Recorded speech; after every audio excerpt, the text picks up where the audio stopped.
എവിടെ നിന്നായാലും വീട്ടിൽ നിന്ന് മാത്രമല്ല, ഭക്ഷണം കഴിച്ചുകൊണ്ട് ഫോണെടുക്കാറില്ല. എന്തെന്നറിയാം, അത് വലിയൊരു സൈക്കോളജി ഉണ്ട്. ആ ഭക്ഷണം കഴിക്കുന്ന സമയത്തെങ്കിലും നമ്മളെ മാതാപിതാക്കളും നമ്മളെ മക്കളും ഒരുമിച്ചിരുന്ന് എല്ലാം ഷെയർ ചെയ്യണം. കുട്ടികൾ സ്കൂളിൽ വന്നിട്ട് പല കഥയുണ്ടാവും. ചിലപ്പോൾ പറയാം, ടീച്ചർ ഇന്നലെ കൊടുത്ത് അതേ സാരി അന്ന് കൊടുത്തത്, അതേ ചെരുപ്പം അന്ന് ചവിട്ടി നോക്കാം, കുറേ ദിവസമായിട്ടും അതെന്നായിരിക്കും പറഞ്ഞു. എന്നാലും നമ്മൾ കേൾക്കണം.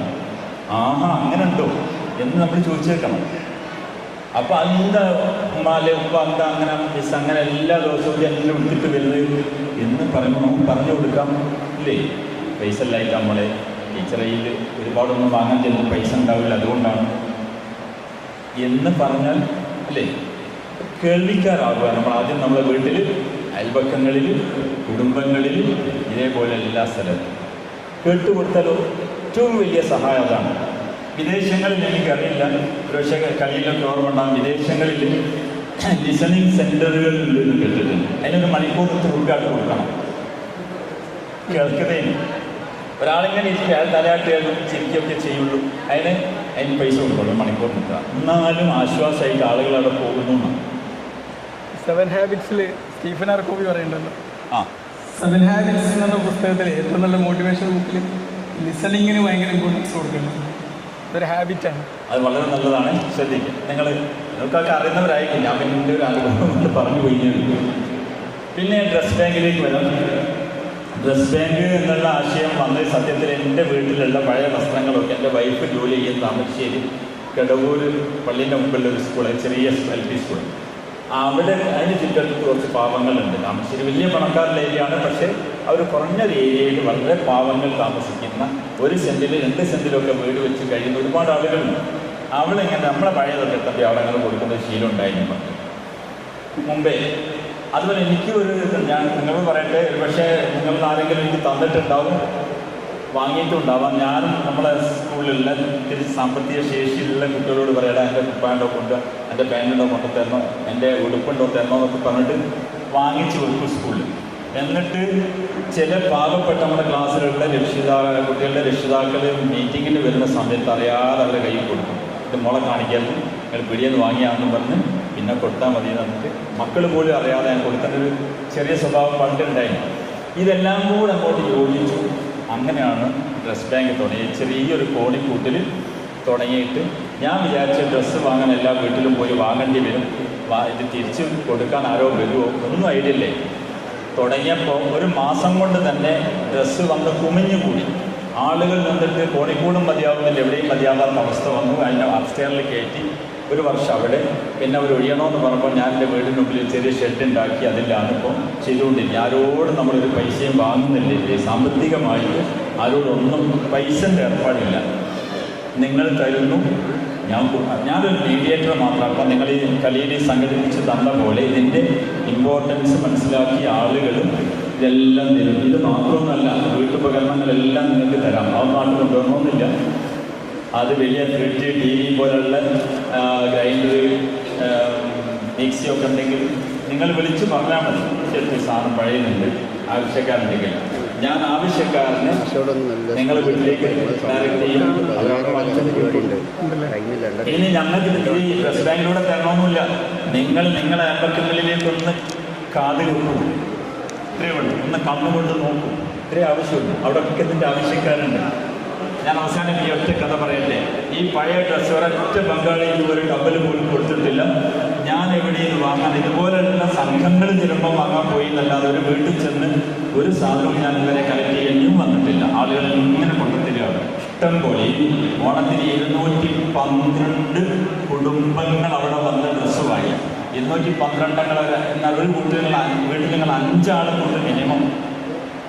അപ്പോൾ തന്നെ 1000-ന്റെ മുകളിൽ ആളുകൾക്ക് നമ്മൾ കൊടുക്കും. 2 എന്ന് പറഞ്ഞാലും 3 സെറ്റ് എല്ലാവരും എടുക്കും. അപ്പോൾ 3000-ലധികം ജോഡി ഡ്രസ്സുകൾ കൊടുക്കാൻ പറ്റിയില്ല ഈ ഓണത്തിന്. ഇനി അവിടെ ബാക്കിയുള്ള ഇഷ്ടം പോലെ ഇത്രയും ആളുകൾ തന്നാൽ ഞാൻ പോയി വാങ്ങിച്ചതല്ല, കണ്ട് ഇങ്ങനെ തരുന്നതാണ്. ഇതിന് മതമില്ല, ജാതിയില്ല, ഉയർന്നവനോ കാണവനോ അങ്ങനെ ഒന്നും ലിസങ്ങളില്ല, ഒന്നുമില്ല. മനുഷ്യൻ എന്നൊരു ജാതി അതേ ഉള്ളൂ. അങ്ങനെ നമ്മൾ കാണാവുള്ളൂ. അതിനപ്പുറത്തേക്ക് ചിന്തിക്കുക പോലും ചെയ്യണം. ഏത് മതവിശ്വാസിയാണ് അതിൻ്റെ അപ്പുറത്തേക്കൊന്നും ചിന്തിക്കേണ്ടതില്ല. മനുഷ്യൻ അതിനെ പരിഗണിക്കും. ഓക്കെ, അപ്പോൾ ഒരൊറ്റ കഥ പറയുന്നത്, ഒരു രക്ഷിതാവിനും അമ്മയും അച്ഛനും കൂടെ എന്നെ കാണാൻ വന്നു. ഒരു കഴിഞ്ഞ ഇതല്ല, ഇതിന് മുമ്പത്തെ SSLC ബാച്ച് റിസൾട്ട് വന്നപ്പോൾ ഫുൾ A+ വന്ന കുട്ടിയാണ്. എവിടെയാണ്? കൊടഞ്ചേരി അടുത്തുന്നത്. അപ്പോൾ ഫുൾ A+ കിട്ടിയിട്ട് മോൾക്ക് ഒരു പുതിയ ഡ്രസ്സ് വാങ്ങിക്കൊടുക്കണമെന്ന് അവൾ പറഞ്ഞിരുന്നു. ഫുൾ A+ കിട്ടിയെന്ന്. പക്ഷേ കഴിഞ്ഞില്ല. ഞങ്ങൾ കടം വാങ്ങാൻ വേണ്ടി ടെക്സ്റ്റൈൽസ് ചെന്നപ്പോൾ അവർ പറഞ്ഞു തന്നാൽ നിങ്ങളുടെ നമ്പർ ഇവിടെ ചെന്നാൽ കിട്ടുമെന്ന്. അങ്ങനെ വന്നാൽ ഞാൻ അവർക്ക് വേണ്ടി മോള് വന്നിട്ടില്ല കേട്ടോ, ഡ്രസ്സ് കൊടുത്തു. നല്ല കാര്യമില്ല. ഇപ്പോൾ കളിയിൽ പുതിയതുണ്ട് എന്ന് പറഞ്ഞ പോലെ ആരോ തന്നെ പുതിയത് തന്നെ അതിലുണ്ടായി. അത് കൊടുത്തപ്പോൾ അമ്മയും അച്ഛനും കരഞ്ഞൂട്ട് അവിടെ വെച്ചു. നിങ്ങൾ ആലോചിച്ച് നോക്കി, SSLCക്ക് ഫുൾ A+ വാങ്ങിയിട്ട് ഒരു പുതിയ ജോഡി ഡ്രസ്സ് വാങ്ങിക്കൊടുക്കാൻ കഴിയാത്ത അച്ഛനും അമ്മയും ഇന്നും നമുക്ക് ചുറ്റുമുണ്ട് എന്ന് പറഞ്ഞാൽ വിശ്വസിക്കാൻ പറ്റൂല. ഉണ്ട്, അതാണ് സത്യം. നമുക്ക് ചുറ്റും അങ്ങനെയുള്ളത്. കോഴിക്കോട്, കണ്ണൂർ, വയനാട്, മലപ്പുറം 4 ജില്ലകളിൽ നിന്ന് അവിടെ സാധനങ്ങൾ എടുക്കാൻ ആളുകളുണ്ട്. 4 ജില്ലകളിൽ നിന്ന് റെക്കോർഡുണ്ട്. വെറുതെ കൊടുക്കലല്ല, റെക്കോർഡുണ്ട്. ആർക്ക് എന്തൊക്കെ കൊടുത്തു കിട്ടിയതിൻ്റെ രേഖയുണ്ടാവും. നിങ്ങൾക്ക് ആർക്ക് വേണമെങ്കിലും പരിശോധിക്കാവുന്നത് അല്ലേ?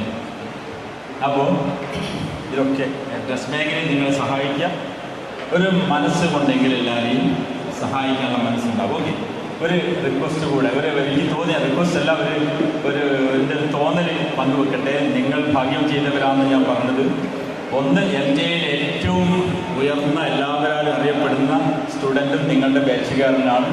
അവന് ബാംഗ്ലൂരിൽ കർണാടകയിൽ അത്ര ഹൈ പോസ്റ്റിലാണ് ജോലി ചെയ്ത്. നിങ്ങളെല്ലാവരും പണ്ട് SSLC സമയത്ത് ടൂറ് പോയ പോലെ ഒരു ടൂറ് പോകണം. എവിടേക്ക്? ബാംഗ്ലൂരിലേക്ക്. ഫാമിലി ടൂർ ആയിക്കോട്ടെ, 2 or 4 ബസ്സുണ്ട്.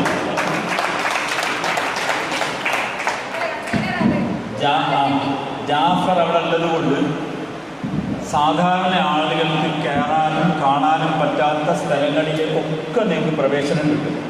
അതിപ്പോഴേ കിട്ടും, അവനവിടെ ഉള്ളപ്പോൾ. തീർച്ചയായിട്ടും നമ്മളെ സ്റ്റാഫ് ഒരിക്കൽ പോയിരുന്നു അവിടെ. സ്കൂളിലെ കുട്ടികളെയും ഉണ്ട്. ആ സമയത്ത് ജാഫർ അവിടെ വന്ന് അവരുടെ കൂടെ നിന്ന് രാത്രിയൊക്കെ കുറേ സമയം ചെലവഴിച്ചപ്പോൾ ഈ ഉദ്യോഗസ്ഥരൊക്കെ അത്ഭുതപ്പെട്ടു പോയത്. ഇത് നിങ്ങളെ പഠിപ്പിച്ച അധ്യാപകരാണോ, നിങ്ങളുടെ കൂട്ടുകാരാണോ? സാറ് നിങ്ങളെപ്പോലെ തന്നെ കളിക്കേണ്ടല്ലോ ഇവിടുന്നതെന്ന് പറഞ്ഞു. കുട്ടികളെ കളിയുന്ന ജാഫറും കളിച്ചത് അവർക്ക് അത്ഭുതമായി എന്നാണ്. അടുത്തേക്ക് പോലും വരാതെ ദൂരെ നിൽക്കുന്ന ഉദ്യോഗസ്ഥർ ഇത് കണ്ടിട്ട് അത്ഭുതപ്പെട്ടു പോയി. അപ്പം നിങ്ങളുടെ VVIPകളായി മാറുന്നതുകൊണ്ട് നിർബന്ധമായിട്ട് പോയിക്കോളും കേട്ടോ. Okay, thank you. Thank you sir.